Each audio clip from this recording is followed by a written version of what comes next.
राष्ट्र सर्वप्रथम, राष्ट्र सर्वप्रथम, राष्ट्र सर्वप्रथम, राष्ट्र सर्वप्रथम।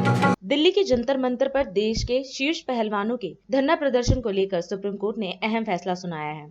सुप्रीम कोर्ट के फैसले का स्वागत करते हुए कांग्रेस नेता दीपेंद्र हुड्डा द्वारा प्रेस वार्ता का आयोजन किया गया, जहां उन्होंने मीडिया को संबोधित करते हुए कहा कि खिलाड़ी लंबे समय से न्याय की गुहार कर रहे थे। कल खिलाड़ियों के धरने को लेकर जो सुप्रीम कोर्ट ने फैसला दिया है, हम उसका स्वागत करते हैं। इसके साथ ही उन्होंने इस मामले को लेकर निष्पक्ष जाँच कराने की मांग भी की। कल सुप्रीम कोर्ट का फैसला आया, जो खिलाड़ियों का धरना चल रहा था उसके संदर्भ में। लंबे समय से खिलाड़ी न्याय की गुहार कर रहे थे। हम स्वागत करते हैं सुप्रीम कोर्ट के फैसले का, और हम धन्यवाद करते हैं अपने संविधान निर्माताओं का, जिस सोच के साथ उन्होंने स्वतंत्र न्यायपालिका का गठन किया था। कल उस सोच पे मोहर सुप्रीम कोर्ट के फैसले ने लगाने का काम किया और दिल्ली पुलिस को निर्देशित किया एफआईआर दर्ज करने के लिए।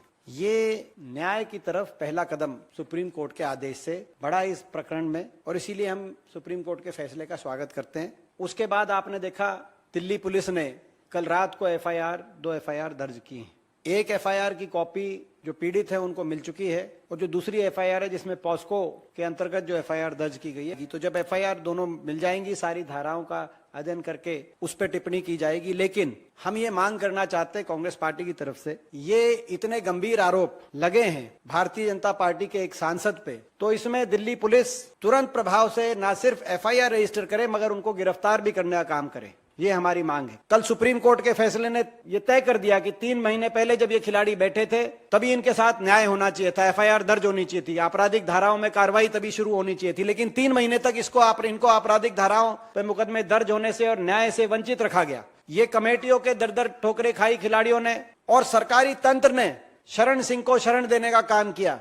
हमारी मांग है कि ये भी जांच हो। देश की वो प्रतिभाएं जिन्होंने देश के तिरंगे का मान रखा, राष्ट्रगान विदेशी धरती पे बजवाया, और जिस दिन वो मेडल लेकर हमारे देश में पधारी, पूरे देश को गर्व था कि बेटी बचाओ बेटी पढ़ाओ ये स्लोगन क्या सिर्फ स्लोगन था। उन बच्चियों ने मौका भी दिया सरकार को कि उन्हें न्याय मिले, लेकिन 3 महीने तक कुछ ना हो पाना मेरे को लगता है कि हमारी बेटियों को आगे न बढ़ने की मंशा इनकी दिखाती है। आज जो बच्चा अनुशासन में रह के अंतर्राष्ट्रीय स्तर पर ओलंपिक में जो मेडल लेकर आता है, मैं समझ सकती हूँ कि वो कितना सहनशील होगा, संघर्षशील होगा, और आज उनके आंसू बता रहे हैं कि वो कितनी पीड़ा से गुजरे हैं। आज 3 महीने बाद वो मजबूर हो गए, सड़कों पे ट्रेनिंग कर रहे हैं, सड़कों पे सो रहे हैं, सड़कों पे खा रहे हैं। तो इससे बड़ा दुर्भाग्य क्या हो सकता है? एक तरफ हमारा देश मेडल की आस करता है और दूसरी तरफ हमारी बच्चियों का शोषण होता है। और मैं आपसे ये भी कहना चाहूंगी कि इस देश की कोई भी बेटी ऐसा बुरा लांछन किसी पे नहीं लगाएगी जिसमें उसकी अस्मत जुड़ी हो। ये हमारे देश की गरिमा रही है, और मैं उन बच्चियों की हिम्मत की दाद देती हूँ जिन्होंने आने वाली पीढ़ी को एक सही रास्ता दिखाने के लिए,